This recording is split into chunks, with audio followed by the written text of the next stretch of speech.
बाबा, आप कभी भी इतने कमजोर और इतने बिखरे हुए नहीं थे। क्या हो गया है आपको?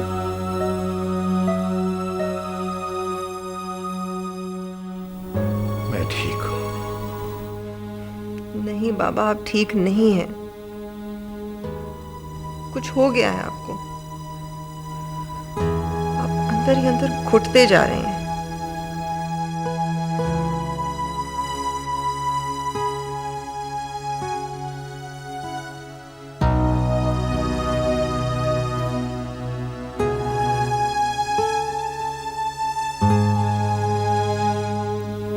जिंदा तो हूं ना बेटा।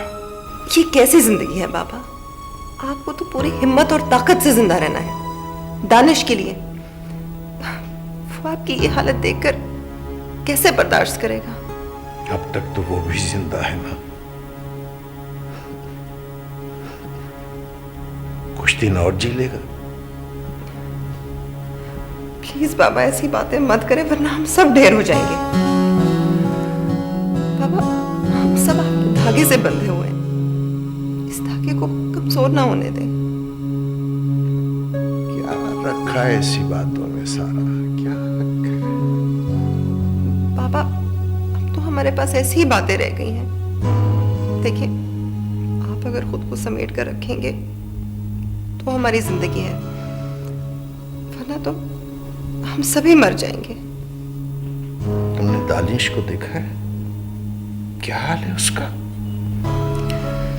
जानती हूँ बाबा, सबसे ज्यादा असर तो उसी पर पड़ा है।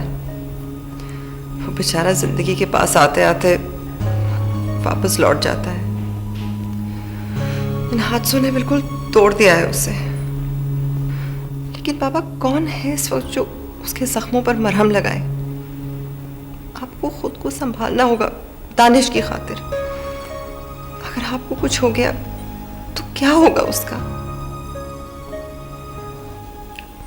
सब अपने अपने हिस्से की जिंदगी गुजार ही लेते हैं सारा।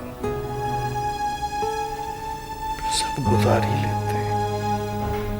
हाँ बाबा, यही तो इंसान की कमजोरी और मजबूरी है। लेकिन बाबा, जहां तक सहर है वहां तक तो अपनी रोशनी का एहसास दिलाना होगा। तुम फिक्र न करो बेटा, मैं भी जिंदा हूं और मैं जिंदा रहूंगा। मुझे आपकी तरफ से सिर्फ यही एहसास चाहिए। इसी एहसास पे मैं, शमाइल और दानिश जिंदा रहेंगे। हमें इसके अलावा आपसे कुछ नहीं चाहिए।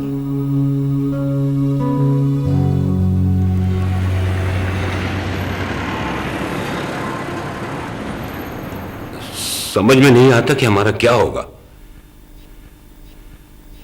ऐसा लगता है जैसे कैद में हमें बरसों गुजर गए हैं। वक्त गुजरने का एहसास भी खत्म हो गया है। सबसे बड़ी परेशानी की बात तो यह है कि आखिर क्यों? हमने क्या बिगाड़ा है मल्होत्रा का? और वो हमसे मिलना भी नहीं चाहता है।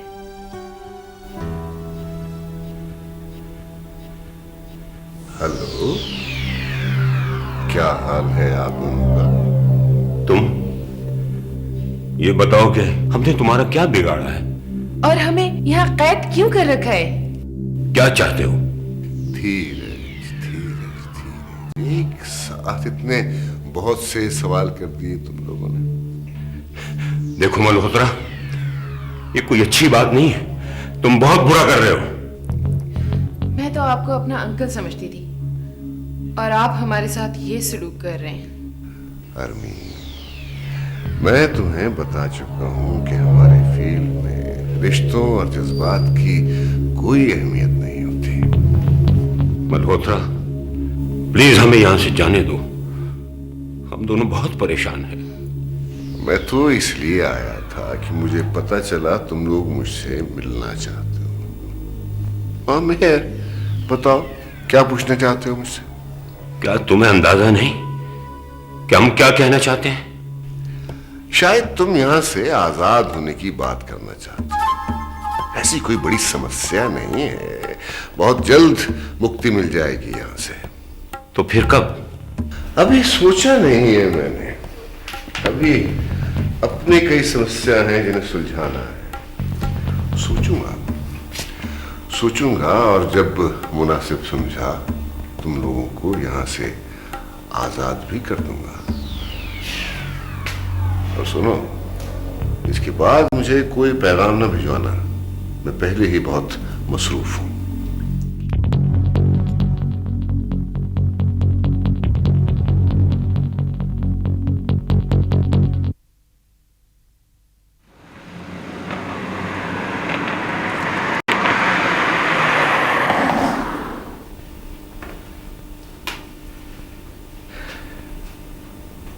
बाबाजान सलाम अलैकुम। वालेकुम सलाम। कैसे आए? बाबाजान मैं आपसे आज आखिरी बात करने आया हूं।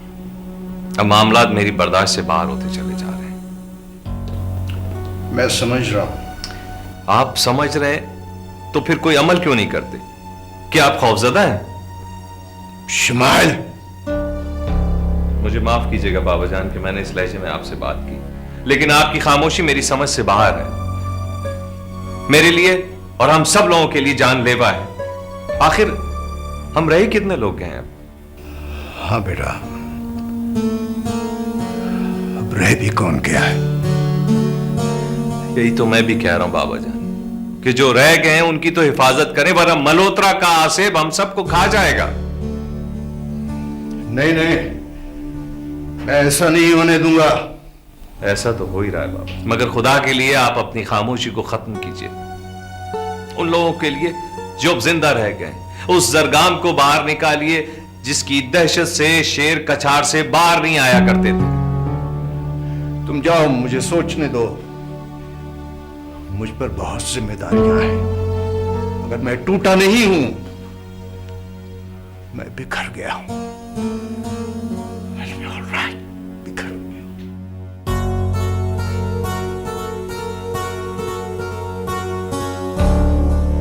बाबाजान आई एम सॉरी, मैं आज के बाद आपसे कुछ नहीं कहूंगा, कुछ नहीं कहूंगा।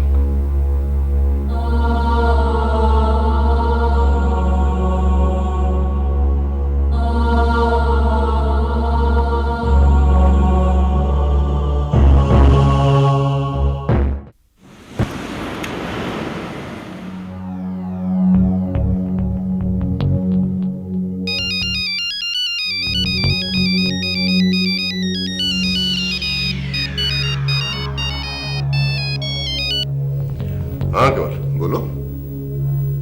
अच्छा, ये कब की बात है?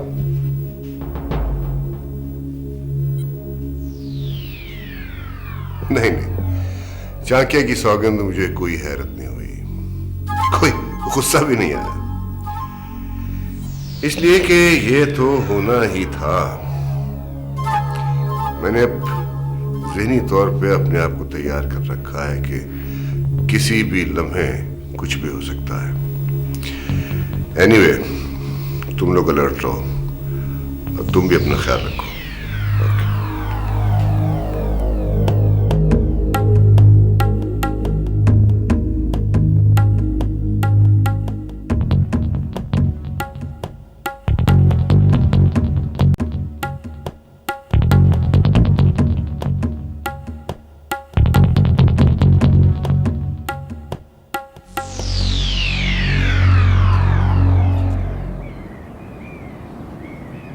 लेकिन आपकी खामोशी मेरी समझ से बाहर है, मगर खुदा के लिए आप अपनी खामोशी को खत्म कीजिए।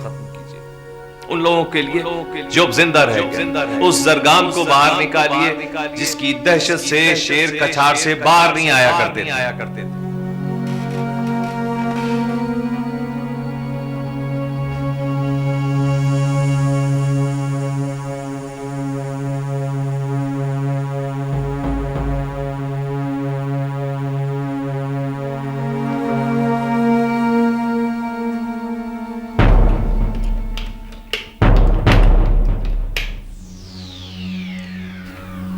मल्होत्रा से मिलाओ। हेलो मल्होत्रा, मैं दरगाम बोल रहा हूं। मेरी बात गौर से सुनो। ये वो जरगाम नहीं है जिसने तुमसे एग्रीमेंट किया था, बल्कि ये वो जरगाम है जो कल भी गॉडफादर था, आज भी गॉडफादर है। तुम 3 दिन के अंदर अंदर इस मुल्क से निकल जाओ, यही तुम्हारे लिए बेहतरी है। सुन लिया तुमने?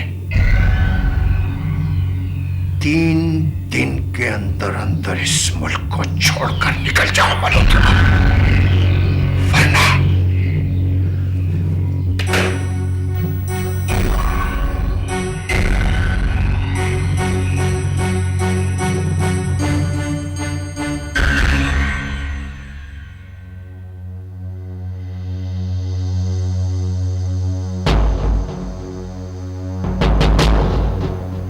बाबा जान, ये आप ही थे? ये आप ही ने अभी फोन किया था मल्होत्रा को? ये आप ही का लहजा था? हाँ शुमार, ये मैं ही था। और अब मैं ही। बाबा जान, शुक्र है कि आपका अंदाज फिर वही हो गया, आपका लहजा फिर वही हो गया है। मैंने कितना तलाश किया था इस लहजे को, मैंने कितनी आवाज दी थी इसको। मैं वापस आ गया हूं शुमाइल। अब मैं मल्होत्रा को चैन से नहीं रहने दूंगा, जैसे उसने मेरा चैन बर्बाद किया है, मैं उसे बर्बाद कर दूंगा। आप मुझे हुक्म दें बाबा, क्या करना है? तुमने सुन लिया होगा, मैंने उसे 3 दिनों की मोहलत दी है। 3 दिनों के बाद उसे इस मुल्क को छोड़ देना होगा। अगर उसने ऐसा नहीं किया तो सरगाम उस पर कहर बनकर टूटेगा। मेरा जी चाह रहा बाबा जान कि ये खबर मैं पूरे शहर को सुना दूं। नहीं, सोच समझ कर काम करना होगा। हमारे सामने कोई आम आदमी नहीं है, एक चालाक और मक्कार दुश्मन है। अब उसकी चालाकी और मक्कारी किसी के काम नहीं आएगी बाबा जान। दुश्मन को कमजोर मत समझो, अपने आदमी चारों तरफ लगा दो। देखो मेरे इस अल्टीमेटम के बाद मल्होत्रा का रवैया क्या होता है। ठीक है बाबा जान, एंड थैंक यू।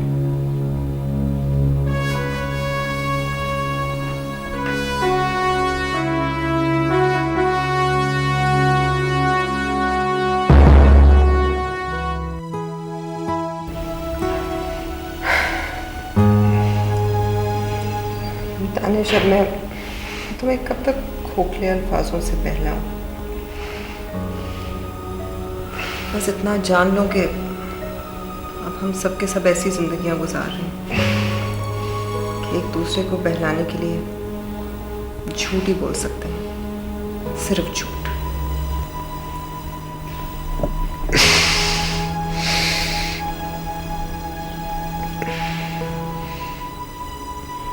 तुम मेरी बात समझ रहे हो ना कि मैं क्या कहना चाह रही हूँ?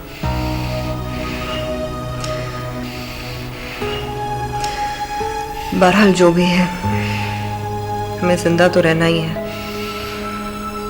और जिंदगी की कैद को किसी तरह तो बर्दाश्त करना ही है।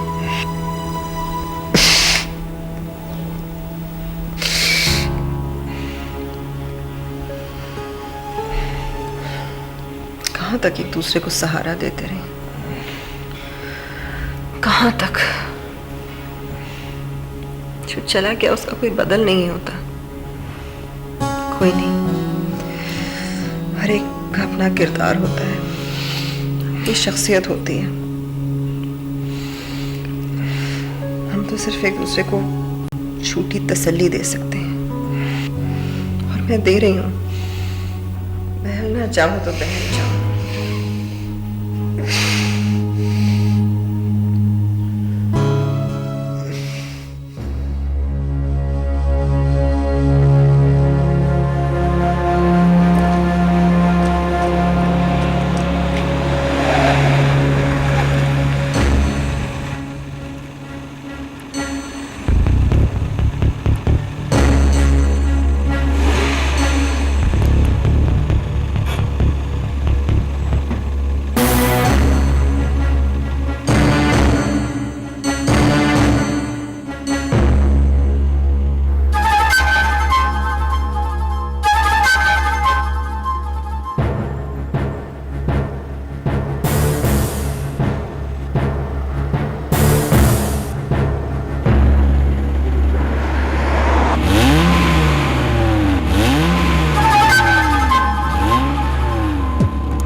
आज तुमने मेरे इलाके में मुझ पे हमला करके तमाम उसूलों की धज्जियां उड़ा दी शमाइल। उस साजिश फशां का दहाना खोल दिया है जिसका लावा सब कुछ पा के ले जाएगा। इस आग में सब कुछ जल के खाक हो जाएगा। ये आग तुम्हारी लगाई हुई है मल्होत्रा, जो खुद तुम्हारे दामन तक आ पहुंची है। बाबा तुम्हारी ज्यादतियां बर्दाश्त करते रहे, लेकिन मैं इस जंग को इसके अंजाम तक पहुंचाना चाहता हूं। मल्होत्रा, या तो तुम बाबा की हैसियत तस्लीम कर लो या फिर मिटने के लिए तैयार हो जाओ।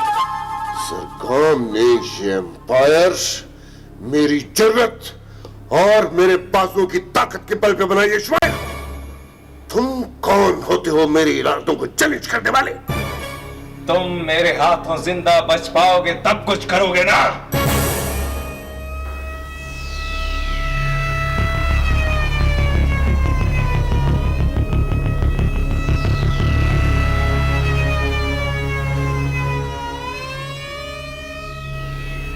डायरेक्टली कानून की जद में ना आना दोनों तरफ की पॉलिसी है शुमाइल।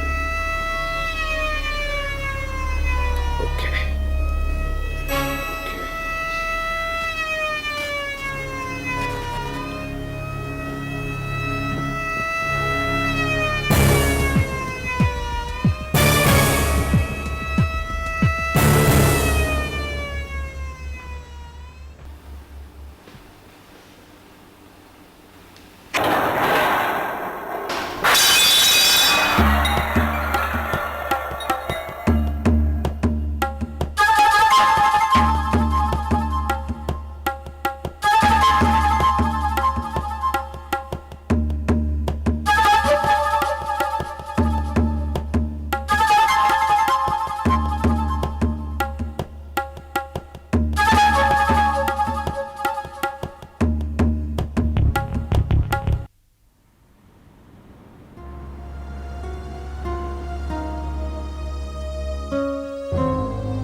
अब कुछ नहीं होने वाला, कोई नहीं आएगा हमारी मदद के लिए। हमें यहीं कैद रहना पड़ेगा जिंदगी भर।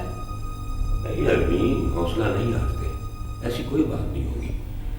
मल्होत्रा में कोई नुकसान नहीं पहुंचा सकता। कैसी बात कर रहे हैं आप?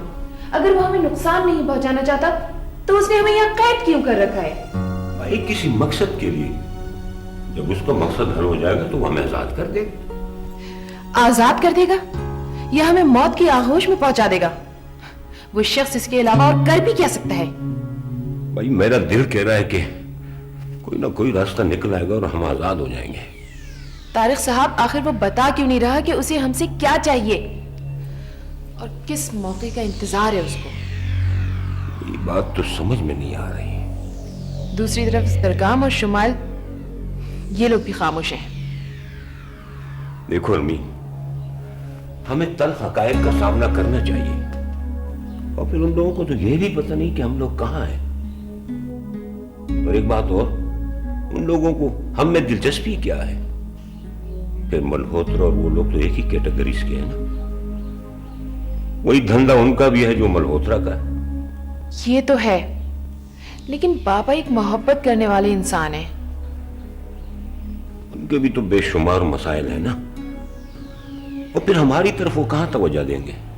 तो फिर बताएं ना, क्या होगा? क्या हमारे लिए किसी से कोई उम्मीद नहीं है? मैंने कहा ना आदमी, कोई ना कोई रास्ता जरूर निकलेगा, बस तुम अपने आप को संभालो। एक आप ही तो है जो मैंने अपने आप को संभाल रखा है, वरना मेरा न जाने क्या हाल होता।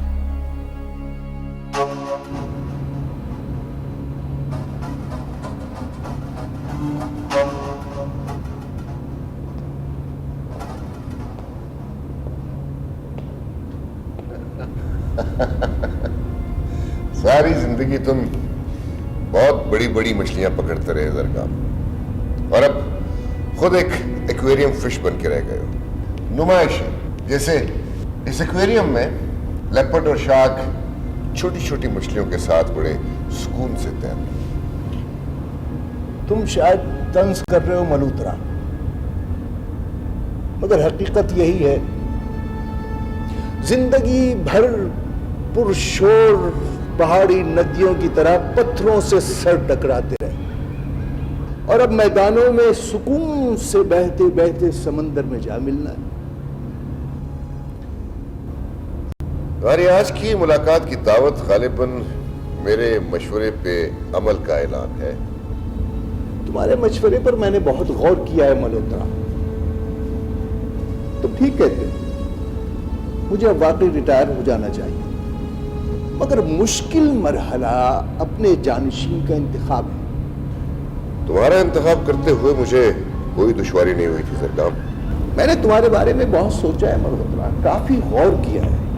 दरअसल तुम बहुत एम्बिशियस हो, तुम्हें इख्तिदार का लालच है, जबकि इख्तिदार ऐसे लोगों को मिलना चाहिए जो उसकी ख्वाहिश न रखते हैं। ऐसे सरबराह ही इदारों को कायम रख सकते हैं मल्होत्रा। तुम्हारी दावत पे हर बार तुमसे मिलके शायद मैंने बहुत बड़ी गलती की है, मगर इस बार नहीं, अब की नहीं मल्होत्रा, अब की नहीं। इस बार जो फैसला मैंने किया है वो तुम्हारे ऐन मिजाज के मुताबिक है। मल्होत्रा, मैं अपने अमन का फैसला वापस लेता हूं। आज से हमारी जंग शुरू हो गई है और ये जंग उस वक्त तक जारी रहेगी जब तक मुकम्मल तौर पर अमन कायम नहीं हो जाता, और उसके बाद ऑर्गेनाइजेशन के सरबराह का इंतखाब होगा।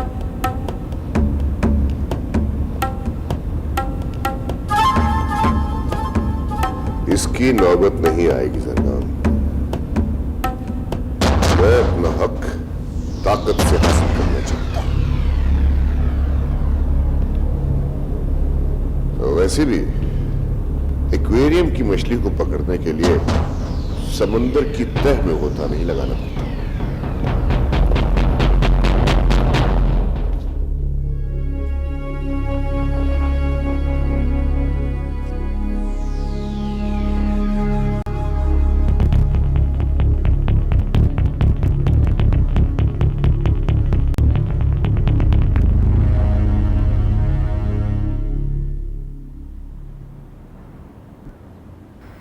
दानिश को मुकम्मल मोहब्बत और मुकम्मल सहारे की जरूरत है। कौन देगा इसे सहारा? कौन देगा इसे मुकम्मल मोहब्बत? एक गिंजा थी, वो बेचारी भी चली गई। अब ये फिर तन्हा रह गया। क्या करूं मैं? क्या मैं आ जाऊं इसके पास? नहीं नहीं, ये मैं क्या सोच रही हूं? शायद मैं ठीक सोच रही हूं। शमाइल खुद को संभाल सकता है, वो मेरी जुदाई बर्दाश्त कर लेगा। मेरे खुदा, कितना दुख होता है शख्स को देखकर। क्या रह गया इस बेचारे के पास?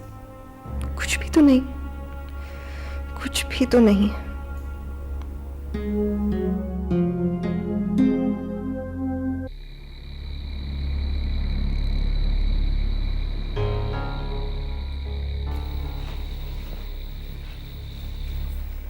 क्या सोच रहे हैं सर?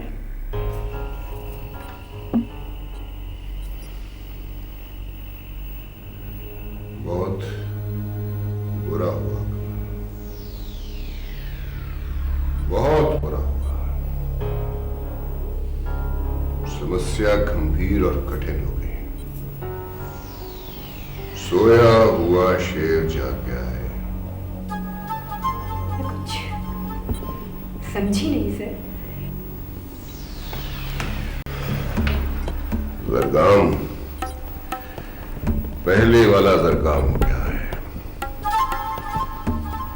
अब वो हमारे लिए हर कदम पे मुसीबतें खड़ी करेगा। ये तो बहुत बुरा हुआ सर। उसने मुझे 3 दिन का अल्टीमेटम दिया है। वो कहता है 3 दिन के अंदर मैं इस मुल्क से निकल जाऊं, वरना वो बहुत कुछ करेगा। आपकी परेशानी मुझे हैरान कर रही है सर। राम, जरगाम से मेरी जंग एक जमाने से चल रही है। वो मेरे रास्ते में रुकावटें खड़ी करता रहा है और मैं उसकी राह में रोड़े अटकाता रहा हूं। मगर आज उसने जिस लहजे में बात की है, मैंने वो लहजा पहले कभी नहीं सुना। तुमने कभी शेर को गुर्राते सुना है? यस सर, कई बार। बस तो फिर ये समझ लो कि शेर ही गुर्रा रहा था। अब मुझे उससे बहुत बच के रहना होगा। और उसने जो धमकी दी है सर, वो नहीं, अब ऐसा भी नहीं है कि मल्होत्रा उसके खौफ से मुल्क छोड़ के चला जाए। मैं उसका मुकाबला करूंगा। ध्यान रखना, अब हमें बहुत चालाकी और अय्यारी से काम लेना होगा। जी बेहतर सर।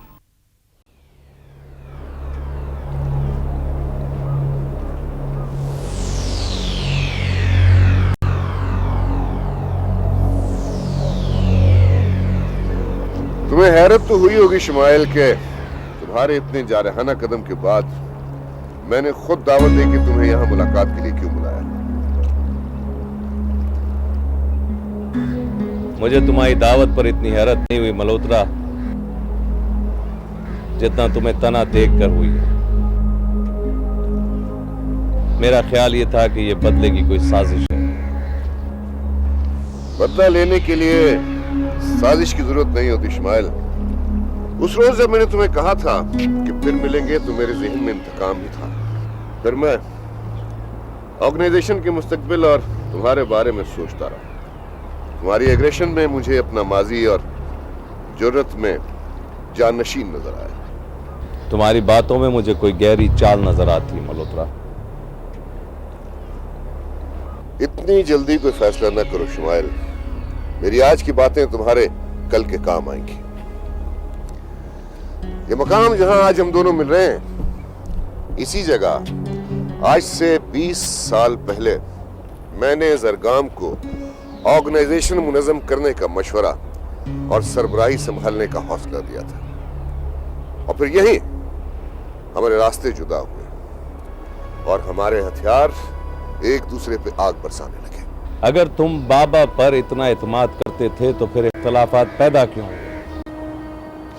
जरगाम में जब तक हौसला, इंसाफ और फैसला करने की ताकत थी, मैंने उसका साथ दिया। फिर वो बेइंसाफ होकर कुर्सी से चिमट गया। उसके हौसले कमजोर पड़ने लगे। बेहौसला होकर उसके कदम डगमगाने लगे और उसने रास्ता बदलने का फैसला किया। तो मैंने अपनी वफादारियां वापस ली। खुद गरज और कमजोर सरबराह जब अपने इक्तदार को तूल देते हैं तो इदारे तबाह और कौमें बर्बाद हो जाती हैं। तुम्हें भी तो इख्तदार का लालच है।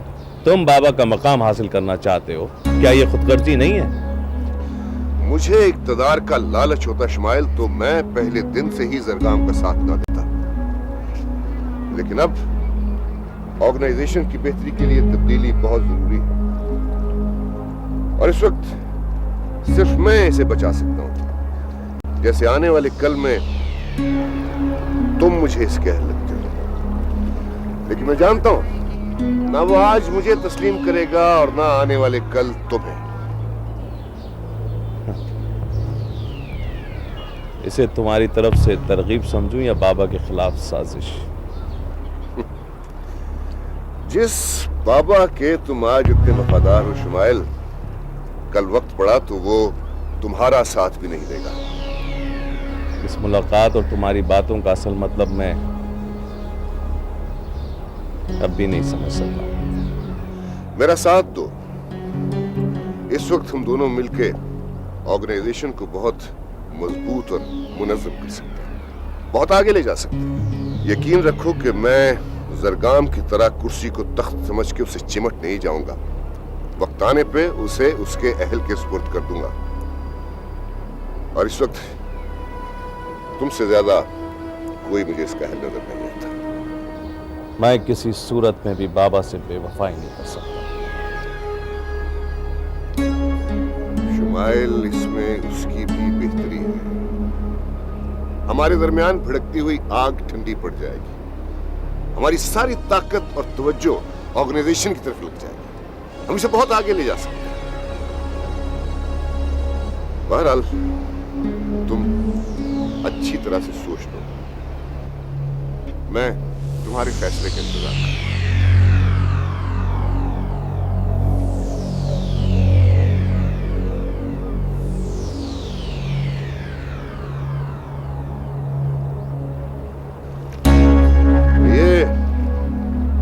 एक तोहफा है मेरी तरफ से। ये बंदूक उस वक्त से मेरे पास है जब हमने गुर्बत से निकलने का फैसला किया था और मैंने पहली बार इसे थामा था।